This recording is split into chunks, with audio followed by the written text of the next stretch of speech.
నమస్తే అండి. నా పేరు doctor Bhavya Bayana, consultant surgical oncologist, Shri Pooja multi speciality hospital, Habsiguda. So cancer specialist కింద నేను ఎక్కడికి వెళ్ళి ఎవరిని కలిసినా చాలా కామన్ క్వశ్చన్ ఏంటంటే, క్యాన్సర్ రాకుండా ఉండడానికి మేము ఏం చేయాలి? ఇది అందరూ అడిగే క్వశ్చన్ అండ్ అందరూ తెలుసుకోవాలని ట్రై చేస్తుంది. సో సింపుల్గా నేను క్యాన్సర్ రాకుండా ఉండాలంటే మీరు యాంటీ ఆక్సిడెంట్స్ తీసుకోవాలి, ఎక్సర్సైజ్ బాగా చేయాలి, ఆల్కహాల్ అండ్ స్మోకింగ్ అవాయిడ్ చేయాలి, వ్యాక్సినేషన్స్ తీసుకోవాలి, రెగ్యులర్ స్క్రీనింగ్స్ చేయించుకోవాలి. ఇది సింపుల్ ఆన్సర్. సో ఈ ఆన్సర్ వచ్చిన తర్వాత అందరూ ఏంటి, యాంటీ ఆక్సిడెంట్స్ ఎట్లా వస్తాయి? ఒకటి, యాంటీ ఆక్సిడెంట్స్ అందరికీ తెలిసిందే, కామన్ సెన్స్ బేసిక్ క్వశ్చన్ ఏంటి, ఫుడ్ నుంచి వస్తాయి. ఫుడ్లో ఎక్కడ ఎనీథింగ్ కలర్ఫుల్, ఇప్పుడు మన గ్రేప్స్ నుంచి vitamin E, anything colourful, citrus fruits నుంచి వైటమిన్ సి వస్తుంది, లైక్ అందుకనే రెయిన్బో కలర్డ్ ఫుడ్ తీసుకోమంటాం. ఒక్కొక్క దాంట్లో ఒక్కొక్క వైటమిన్ సి ఉంటుంది అండ్ ఆ వైటమిన్స్ కొన్ని యాంటీ ఆక్సిడెంట్స్ కింద పనిచేస్తాయి. ఈ యాంటీ ఆక్సిడెంట్స్ మనకి ఆక్సిడేటివ్, అంటే డే టు డే మనకి బాడీలో కొన్ని డ్యామేజ్ జరుగుతూ ఉంటుంది. ఈ యాంటీ ఆక్సిడెంట్స్ ఏంటంటే ఆ డ్యామేజ్ని రిపేర్ చేయడానికి హెల్ప్ చేస్తుంది. సో ఇలా చాలా రకమైన, మనకి మల్టిపుల్ కావాలి కాబట్టి మల్టిపుల్ ఫ్రూట్స్లో, మల్టిపుల్ వెజిటేబుల్స్లో ఒక్కొక్క రకం ఉంటుంది కాబట్టి అన్ని వాటిని తీసుకోమంటాం. ఇంకొకటి ప్రోబయోటిక్స్ తీసుకోండి, ఇమ్యూనిటీకి బాగుంటుందంట. ప్రోబయోటిక్స్ ఎక్కడి నుంచి వస్తాయి? పెరుగు నుంచి వస్తాయి. ఇప్పుడు ఇంకా వేరే ఎనీ ఫర్మెంటెడ్ ఫుడ్ నుంచి అని చెప్తాం. సో యాజ్ సచ్ మన human beings we're very intelligent species. మన ఇంటెలిజెన్స్తో షార్ట్ కట్స్ ఎత్తుక్కుంటూ ఉంటాం. సో అలాంటి షార్ట్ కట్ ఒకటి ఏంటి అంటే సప్లిమెంట్స్. నేను యాంటీ ఆక్సిడెంట్స్ తీసుకోండి, ప్రోబయోటిక్స్ తీసుకోండి అని చెప్పామనుకోండి, వాళ్ళు వెంటనే ఏం ఆలోచిస్తారు, అమ్మ రోజు ఫ్రూట్స్ తినాలా, వెజిటేబుల్స్ తినాలా, వండుకోవాలా, ఇవన్నీ ఎందుకు మనకు అవని పని. సింపుల్గా వెళ్ళి సూపర్ మార్కెట్లో ఒక సప్లిమెంట్ కనిపించింది, వైటమిన్ డి, వైటమిన్ ఈ అన్నీ కలిపేసి అన్ని సప్లిమెంట్స్ ఒకే దాంట్లో ఉన్నాయి. రోజు ఈ 3 పూట్ల ఈ కష్టాలన్నీ పడే బదులు నేను ఇప్పుడు బిర్యానీ తింటాను, సాయంత్రం ఫ్రైడ్ రైస్ తింటాను, అన్నీ నా ఇష్టం వచ్చినవి తింటాను, వెజిటేబుల్స్కి ఫ్రూట్స్కి సంబంధం లేదు, ఈ ఓవర్ ద కౌంటర్ సప్లిమెంట్ తీసుకొని వేసుకుంటున్నాను. సో వేసుకోవడం వల్ల నాకు బాడీలో అన్నీ ఉన్నాయి కదా, మరి నాకు ఇంకా క్యాన్సర్ నుంచి అన్ని వాటి నుంచి, ఎనీ క్రానిక్ డిసీజ్ నుంచి హెల్ప్ చేస్తుంది. ఈ కాన్సెప్ట్తో మన వాళ్ళందరూ సప్లిమెంట్స్ తీసుకుంటారు. సప్లిమెంట్స్ అనేవి యూస్ఫుల్లా కాదా అనేదానికి రెండు రకాలుగా డివైడ్ చేయాలి ఆ క్వశ్చన్స్ని. ఫస్ట్ క్వశ్చన్ ఏంటంటే, మీకు క్యాన్సర్ లేదు, absolutely healthy person, so cancer రాకుండా ప్రివెంట్ చేసుకున్నారు, హై రిస్క్లో కూడా లేరు. సో మీకు క్యాన్సర్ రాకుండా ప్రివెంట్ చేసుకోవడానికి ఏమైనా మెడిసిన్స్ వాడితే యూజ్ ఉంటుందా అంటే, దీని మీద చాలా స్టడీస్ అయినాయి. ఇంకా మన దగ్గర కాదు కానీ యూఎస్ మార్కెట్లో మీకు కూడా తెలిసే ఉంటుంది, ఎవరైనా యూఎస్ నుంచి కానీ వస్తున్నారనుకోండి, ఫస్ట్ మన ఇంట్లో పెద్దోళ్ళందరూ ఏంటి, ఆ మోకాళ్ళ ఫిష్ ఆయిల్ తీసుకురండి, కాల్షియం సప్లిమెంట్ తీసుకురండి, ఇంకా చాలామంది అయితే ప్రీనేటల్స్ కూడా యూఎస్ నుంచి తీసుకురండి అని చాలా డిమాండ్ ఉంటుంది. యూఎస్ సప్లిమెంట్స్ అంటే అందరు ఇంత డబ్బాలు తెచ్చుకొని పెట్టుకొని they feel like it's a luxury and proud to get it. మన దగ్గర కాదు కానీ యూఎస్లో అయితే almost 2/3 of the people daily supplementations తీసుకుంటారు ఏదో ఒకటి. మెయిన్గా వాళ్ళకి కుకింగ్ కూడా చాలా తక్కువ, కుకింగ్ హ్యాబిట్ అనేది తక్కువ కాబట్టి దే డిపెండ్ ఆన్ సప్లిమెంటేషన్స్. మనం కూడా we're going towards similar trend. So healthy human being, average risk, మీకేమీ ఫ్యామిలీ రిస్క్ లేదు, మీకేం లేదు, ఇలాంటి సప్లిమెంట్ తీసుకుంటే నాకు క్యాన్సర్ రాదు అదేంటి అంటే ఏమీ లేదు. ఇన్ఫ్యాక్ట్ చాలా స్టడీస్లో ఏం జరిగిందంటే, కొన్ని సప్లిమెంటేషన్ ఎక్కువ అవడం వల్ల ఆ క్యాన్సర్, లంగ్ క్యాన్సర్, ఇప్పుడు బీటా కెరోటినాయిడ్స్ అనేవి క్యారెట్లో వస్తుంది. క్యారెట్ తినే వాళ్ళు బాగుంటారు, కానీ ఈ బీటా కెరోటినాయిడ్స్ అనేవి టాబ్లెట్స్ కింద తీసుకొని వేసుకుంటూ ఉంటారు. అలా వేసుకున్న వాళ్ళకి, సప్లిమెంట్స్ కింద తీసుకున్న వాళ్ళకి లంగ్ క్యాన్సర్ రిస్క్ యాక్చువల్లీ ఇంకా పెరుగుతుంది అని రీసెర్చ్లో తెలుస్తుంది.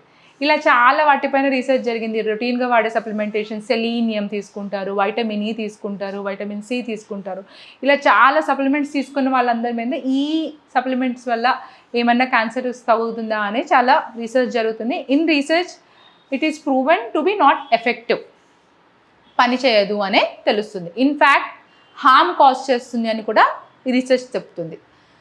సో మరి మేడం మీరు యాంటీ ఆక్సిడెంట్స్ అన్నారు, ఇవన్నారు, అవన్నీ ఇయ్యే కదా, దీంట్లో అవే కదా, మరి ఇదెందుకు వద్దు అదెందుకు కావాలి అంటే, సింపుల్గా ఏంటంటే, ఒక ఫుడ్ని తీసుకున్నాం అనుకోండి, మనం ఒక క్యారెట్ తీసుకున్నాం, ఆ క్యారెట్లో బీటా కెరోటినాయిడ్సే కాదు, దాంతోపాటు ఇంకా ఏబీసీ ఏదో ఒక 4-5 ఏవో ఉంటారు కదా. ఇప్పుడు మనం ఏదైనా పని చేస్తున్నాము, నేను ఒక పని చేస్తున్నాను, ఆ పని చేయడానికి నేను ఒక్కదాన్నే ఇంపార్టెంట్ కాదు కదా, నా పక్కన నా హస్బెండ్ సపోర్ట్ చేయాలి, నా ఫ్యామిలీ సపోర్ట్ చేయాలి, నాకు ఒక సరౌండింగ్ మొత్తం ఒక మల్టిపుల్ మెంబర్స్ ఉంటారు నన్ను సపోర్ట్ చేసి ఆ పని చేయడానికి, హెల్ప్ చేయడానికి. సప్లిమెంట్స్ కూడా అలాగే. మన స్టోరీలో hero supplement, vitamin C hero. ఆ హీరో ఒక్కడే పనిచేస్తే సరిపోదు, సరౌండింగ్గా చాలా సపోర్టింగ్ యాక్టర్స్ పనిచేస్తేనే ఆ సప్లిమెంట్ అనేది దానికి పనిచేస్తుంది. ఫుడ్లో ఏంటంటే ఒక కంప్లీట్ న్యూట్రియంట్స్ ఉంటాయి, అన్నీ కలిపి ఆ సరౌండింగ్ సపోర్టింగ్ యాక్టర్స్ కానీ సపోర్ట్ సిస్టమ్ అంతా ఉంటుంది. దాంతోపాటు మీ హీరో గారు లోపలికి వెళ్తారు కాబట్టి ఆయన పని ఆయన సరిగ్గా చేస్తాడు. సింగిల్గా హీరోని వచ్చి సప్లిమెంట్స్ రూపంలో మీకు ట్రీట్మెంట్ ఇచ్చి మిమ్మల్ని ప్రివెంట్ చేయడం అయితే పాసిబుల్ కాదు. So that is what about supplementation in healthy individuals. Next question ఏంటి అంటే supplements in cancer patients. So already cancer ఉన్న వాళ్ళు ఇంకా స్ట్రెస్ఫుల్గా ఉంటారు డైట్ని కన్సిడర్ చేసుకుంటూ. అంటే you feel suddenly lack of control వస్తుంది. అంటే మీ లైఫ్ మీద ఇది సడన్గా ఏమైంది, నాకెందుకు అయింది, దీన్ని ఇప్పుడు నేను నా కంట్రోల్లోకి ఎట్లా తెచ్చుకోవాలి, నా కంట్రోల్లో ఉండేది ఏంటి, డైట్, ఈజియెస్ట్ థింగ్. సో ఈ డైట్ వల్ల నేను ఏమైనా చేయగలనా, ఏం తినాలి, ఏం తినకూడదు, ఏమన్నా వేసుకోవచ్చా, ఇంకా డాక్టర్కి చెప్పకుండా ఏ ఒక సూపర్ మార్కెట్ నుండి ట్యాబ్లెట్లు, అవి కాకుండా మన ఇరుగు పెరుగు ఏవో సప్లిమెంటేషన్స్ ఇవని చెప్పారు, సర్వరోగ నోదిని, ఆ నూనె ఈ నూనె, ఈ చెట్ల మందులు ఆ చెట్ల మందులు, వీటి వల్ల ఏమైంది, జస్ట్ హెల్ప్ చేస్తుంది అని వేసుకునేవి చాలా ఉంటాయి. సో వీటి వల్ల చాలా రిస్క్ ఉంటుంది. ఎస్పెషల్లీ కీమోథెరపీ తీసుకుంటున్న టైంలో మీరు కొన్ని సప్లిమెంట్స్ వేసుకోవడం వల్ల యాంటీ ఆక్సిడెంట్స్ సప్లిమెంట్స్ వేసుకోవడం వల్ల ఏమవుతుందంటే మనం కీమోథెరపీ ఇస్తున్నాము. కీమోథెరపీ ఏం చేస్తాం, క్యాన్సర్ సెల్స్ని చంపడానికి ఇస్తున్నాం. ఇలాంటి టైంలో మీరు యాంటీ ఆక్సిడెంట్స్ కూడా కలిపి కొట్టారనుకోండి, ఆ క్యాన్సర్ సెల్స్ చనిపోకుండా ఈ యాంటీ ఆక్సిడెంట్స్ వెళ్ళి ప్రొటెక్ట్ చేస్తాయి. బయట నుంచి వెళ్ళిన యాంటీ ఆక్సిడెంట్స్కి అన్ని సెల్స్ ఒకటే, క్యాన్సర్ సెల్ మన బాడీయే, మన సెల్ మన బాడీయే. అది ప్రొటెక్ట్ చేయాలంటే మన సెల్ని ప్రొటెక్ట్ చేస్తుంది, క్యాన్సర్ సెల్ని ప్రొటెక్ట్ చేస్తుంది. సో అలా అని మన ట్రీట్మెంట్కి ఆపోజిట్ ఎఫెక్ట్ జరుగుతూ ఉంటుంది అనమాట. అలాగే కొంతమంది ప్రోబయోటిక్స్ కూడా వేసుకుంటుంటారు సప్లిమెంట్స్. నేను తినే ఫుడ్ గురించి అన్నట్లు సప్లిమెంట్స్ ఇలా వేసుకున్న వాళ్ళకి ఇమ్యూనోథెరపీ అంటే మీ ఇమ్యూనిటీని న్యాచురల్గా అవేకెన్ చేసి ట్రీట్మెంట్కి హెల్ప్ చేయడానికి ట్రై చేస్తాం. అలాంటి సప్లిమెంట్స్ వేసుకున్న వాళ్ళకి ఇమ్యూనోథెరపీ సరిగ్గా పనిచేయట్లేదు. అదే న్యాచురల్గా డైట్లో ఫుడ్లో ప్రోబయోటిక్స్ ఇంక్లూడ్ చేసుకొని, అంటే మనకి ప్రోబయోటిక్స్ నాట్ ప్రీబయోటిక్స్ అని కూడా అంటారు. ఈ ప్రీబయోటిక్స్ ఎక్కడి నుంచి వస్తాయి, మీరు డైట్లో ఫైబర్ డైట్ తీసుకుంటే మనకు కావాల్సింది మన బాడీ తీసుకొని ఆ వేస్ట్ పదార్థాలు, చెట్లలో చాలా మనకి పనికిరాని పదార్థాలు ఉంటాయి, అవన్నీ కిందకి వెళ్ళి వాటిని మైక్రో ఆర్గానిజమ్స్ తీసుకుంటాయి. అంటే వాటికి ఫుడ్ పెడుతున్నాం, మనతో పాటు వాటి కడుపు కూడా కొంచెం చల్లగా ఉంచుతాం, సో దట్ వాటి పైన అవి సరిగ్గా చేస్తాయి. సో ఈ ప్రీబయోటిక్స్ ఎక్కువగా ఉంటాయి. సో దీనివల్ల ఇమ్యూనోథెరపీ బెటర్గా పనిచేస్తుంది. సో సప్లిమెంటేషన్స్ అనేవి, natural supplementations are always better. Natural supplementations are cheaper, cost తక్కువ, more effective, taste compared to taste. మామూలు సప్లిమెంట్స్ కంటే ఆబ్వియస్లీ న్యాచురల్ సప్లిమెంట్ టేస్ట్ బాగుంటుంది. ఆన్ టాప్ ఆఫ్ ఇట్ దాంట్లో ఏమున్నది అనేది నిజంగా అది ఉంటుంది. అంటే బయట సప్లిమెంట్స్ మీరు చాలా మటుకు రెగ్యులేషన్స్ ఉండవు, దాంట్లో ఇది దానిపైన ఇది రాశారు వైటమిన్ సి ఇంత ఉంది అని, మీకు అది నిజంగా ఉందా లేదా అనే దానికి ఒక ఏజెన్సీ కానీ దానిపైన ఒక రెగ్యులేషన్ కానీ చాలా తక్కువ ఉంటుంది. సో రాంగ్ డోసెస్ కానీ అసలు యాక్చువల్లీ నిజంగా ఏం ఉండకపోవచ్చు, దాంట్లో జస్ట్ సున్నం వేసి అదేదో మంచిదని చెప్పి ఉండొచ్చు, మీరు సప్లిమెంట్ అనుకుని తినొచ్చు, దానికి ఎవ్వరూ ఇది అది అని కనిపెట్టడానికి గ్యారంటీ లేదు.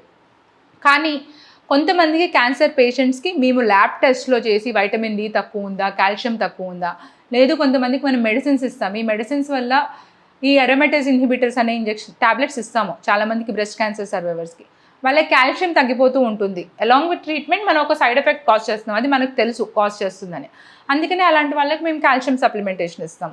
సో కొన్ని సప్లిమెంటేషన్స్ వైటమిన్ డి కానీ కాల్షియం కానీ అలా specific multivitamin, simple multivitamin tablet కానీ, లేదు ఒక సర్జరీ అయింది హీలింగ్ కోసం వైటమిన్ సి, అప్పుడు మీకు ఎక్కువ అవసరం ఉంటుంది వైటమిన్ సి, అలా స్పెసిఫిక్ సప్లిమెంటేషన్స్ అనేవి, ఐరన్, మీకు హిమోగ్లోబిన్ తక్కువ ఉంది అంటే మాకు ఆల్రెడీ తెలిసి ఇది తక్కువ ఉంది ఇది ఇస్తే పనిచేస్తుంది అలా తెలిసి ఇచ్చే మెడికేషన్స్ వేరు. కానీ జనరల్గా ఇన్ జనరల్ ఏయో ఒక మెడిసిన్స్ తీసుకోవడం అనేది నాట్ రికమెండెడ్. మీకు బెనిఫిట్ కాకుండా హార్మ్ చేస్తుంది అనేది రీసెర్చ్ ఎక్కువ చెప్తుంది. So before taking any supplementation మీ డాక్టర్ని కన్సల్ట్ చేయండి. అండ్ ఎస్పెషలీ క్యాన్సర్ పేషెంట్స్ మీరు ఏం తీసుకుంటున్నారు, ఇంక్లూడింగ్ హెర్బల్ మెడికేషన్స్ కానీ ఓవర్ ద కౌంటర్ మెడికేషన్స్ ఏం తీసుకుంటున్నారు అనేది మీ కీమోథెరపీ డాక్టర్కి చెప్పడం చాలా ఇంపార్టెంట్. కొన్ని మన డ్రగ్స్కి అగెయిన్స్ట్గా పనిచేస్తాయి, అది తెలుసుకోవడం, దాన్ని బట్టి డ్రగ్స్ అడ్జస్ట్ చేసుకోవడం అనేది చాలా ఇంపార్టెంట్. సో సప్లిమెంటేషన్స్ గురించి మీకేమన్నా సజెషన్స్ ఉంటే కామెంట్ సెక్షన్లో కామెంట్ చేయండి, దాని గురించి ఫర్దర్గా డిస్కస్ చేద్దాం.